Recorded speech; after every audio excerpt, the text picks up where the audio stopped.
오늘 우리에게 주시는 하나님의 말씀은 잠언 25장 15절부터 28절 말씀입니다. 잠언 25장 15절부터 28절 말씀입니다. 저희가 하나님의 말씀을 한 절씩 교독하신 후에 마지막 절은 다 함께 읽도록 하겠습니다.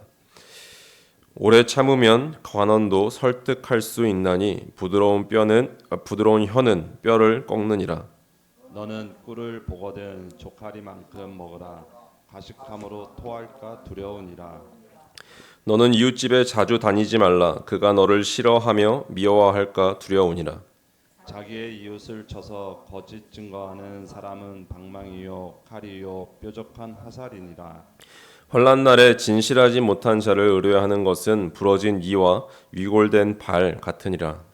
마음이 상한 자에게 노래하는 것은 추운 날에 옷을 벗음 같고 소다 위에 식초를 부음 같으니라.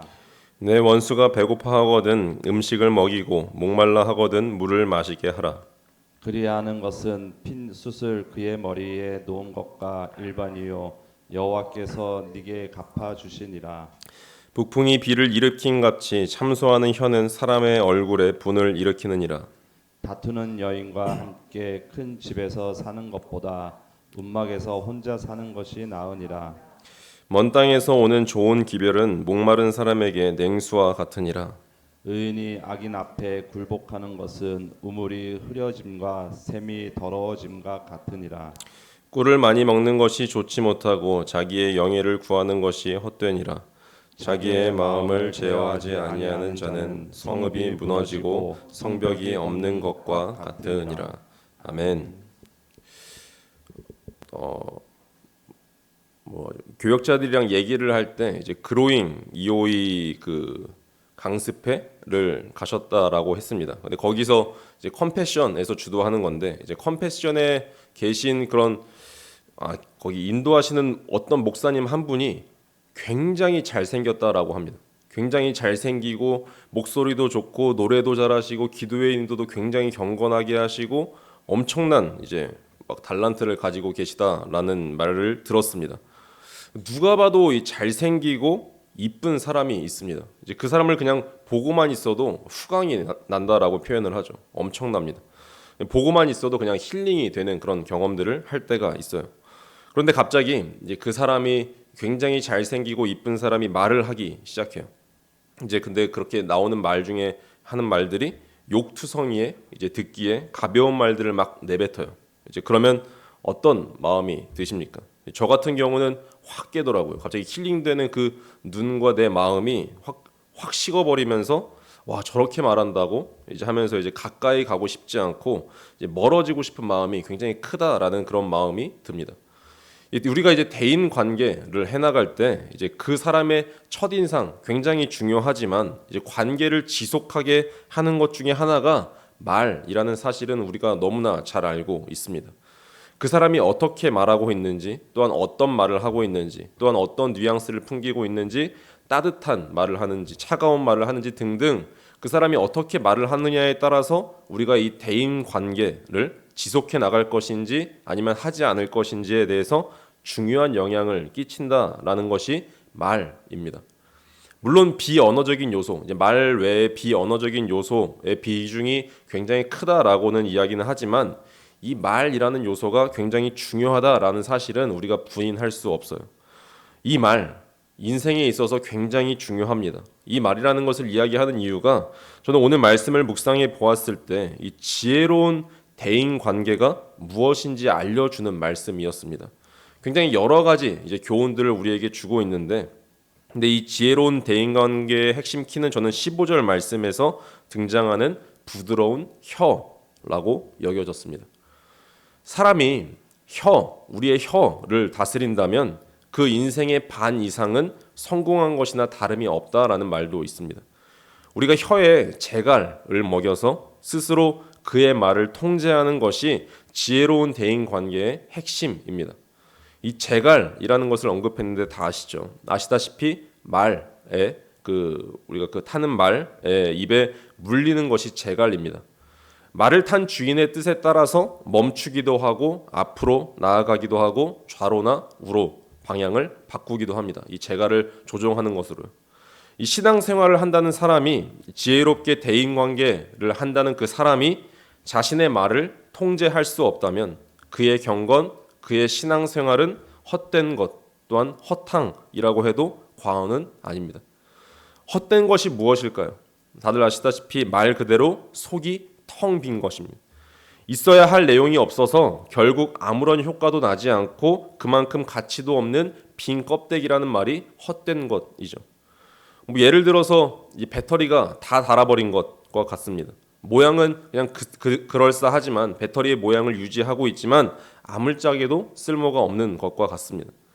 또한 신앙생활을 굉장히 잘하면서도 말을 통제하지 못하는 사람은 자신의 마음을 속이고 있는 것이죠. 속아서 결과가 없습니다. 열매가 없는 것이죠. 얻을 줄로 알고 이제 잃는 것을 얻지 못하는 그런 상황에 처한 것입니다. 그가 이렇게 속는 그 이유는 자신이 이 신앙생활에서 요구되는 의례적이고 또한 형식적인 모양들은 모두 갖추었고 그것으로 신앙생활이 다 된 것이라 라고 믿고 있기 때문에 쉽게 속습니다. 모든 신앙생활의 요소, 우리가 다 알고 있는 그 신앙생활의 요소를 전부 하고는 있지만 내가 전부는 하고는 있지만 결국 나 자신의 말을 통제하지 못한다면 어떨까요? 하지 말아야 할 말을 내뱉고 해야 할 말을 하지 않는다면 어떻겠습니까? 위로해야 할 때 화를 내는 말을 하고 진리를 말해야 할 때 거짓을 둘러댄다면 어떨 것 같으십니까? 그래서 이 혀를 통제하는 것, 이 말이라는 것이 도대체 왜 중요할까요? 우리 성도들은 진리의 말씀으로 태어난 창조된 존재들이죠. 하나님의 말씀이 우리 성도의 마음 안에 심겨져 있기 때문에 그렇습니다. 우리는 말씀으로 창조되었고 우리의 마음 가운데 말씀이 심겨져 있어요. 이미 우리 성도라는 그 마음에는 이미 하나님의 말씀이 작동하고 있습니다. 이제 그의 마음과 그의 혀는 그 마음에 심겨져 있는 하나님의 말씀의 통제를 따라야 합니다. 그것이 참된 신앙생활이죠. 그것이 참된 경건입니다. 그래서 나 자신의 혀, 자신의 말을 통제하지 않으면서도 스스로 신앙생활을 나는 잘하고 있구나 라고 생각하는 신자는 자신의 마음을 속이고 있는 것일지도 모릅니다. 그의 마음 역시 그가 신앙생활을 정말 잘하고 있다고 증거해 주지 않고 있기 때문에 그렇습니다. 그의 마음은 그 안에 심긴 하나님의 말씀을 따라가고자 합니다. 그런데 그는 말씀의 길을 따라 말하지 않고 나 자신의 거짓과 탐욕과 분에 혀를 맡깁니다. 그러면서도 신앙생활을 잘하고 있다라고 생각한다면 과연 신앙생활과 대인관계와 경건의 효력이 나타날까요? 아니라 라고 말씀하고 싶습니다. 아무런 가치가 없어져 버리게 됩니다. 역으로 말하면 그의 혀, 그의 말이 그의 마음에 심겨진 그 말씀에 따라 움직여야 합니다. 그래서 그의 마음과 그의 혀, 마음과 말, 마음과 삶이 하나가 되면서 우리 성도의 심령에 심겨진 그 하나님의 말씀에 생명이 드러나기 시작합니다. 그래서 우리는 믿어야 해요. 말씀은 말을 바꿉니다. 말을 듣는 것과 말을 하는 습관을 바꿔버리죠. 하나님의 말씀과 말과 마음이 하나가 될 때 기적이 일어납니다. 그 기적은 오늘 말씀처럼 부드러워진다라고 저는 여겨졌어요. 혀가 부드러워집니다. 예수님이 그러셨죠. 온유하신 분이셨습니다. 굉장히 온유하신 분이셨죠. 모두가 한결같이 격분하여서 퍼붓는 그 대상을 향해 과연 무슨 말을 할지 숨죽이며 들을 때 주님이 하시는 말씀은 너무도 부드러웠습니다. 이런 말씀을 하셨죠. 너희 중에 죄 없는 자가 먼저 돌로 치라 라고 말씀하셨습니다. 저는 이 말씀을 보면서 굉장히 이 주님의 말씀은 조용했지만 부드러웠지만 얼마나 온유하고 얼마나 강력한 말씀이었는지 묵상하게 되었습니다. 저주를 퍼부어도 누가 뭐라 하지 않을 때 다 같이 저주를 퍼부을 때 나도 저주를 퍼부을 수 있는데 그렇게 뭐라 하지 않을 때 나오는 뜻밖의 이 부드러운 말은 이 세상에 아직 은혜라는 것이 살아있다라는 그런 느낌을 우리에게 전달해 줍니다. 정죄하고 복수하는 것 그 이상의 지혜롭고 아름다운 그 세상이 따로 있다는 그 소망의 메아리를 우리에게 들려줍니다.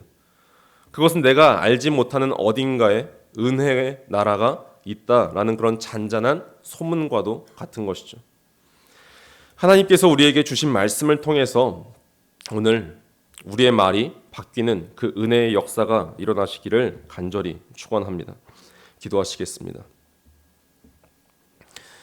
오늘도 우리에게 말씀하시는 하나님 아버지께 감사드립니다. 아버지의 말씀으로 우리가 태어났으며 그 말씀이 우리의 심령에 심기게 하신 그 은혜에 감사드립니다. 그렇기에 그 하나님 아버지의 그 말씀을 따라 닮아 살아가는 우리 모두가 되게 하여 주옵소서. 우리의 말이 부드러워져서 거짓된 삶을 살지 않게 하여 주옵소서. 우리가 말씀으로 살아가는 증거가 각자의 삶의 자리에서 드러나길 간절히 소망하며 오늘도 우리 안에서 말씀으로 역사하실 주 예수 그리스도의 이름으로 기도드립니다. 아멘.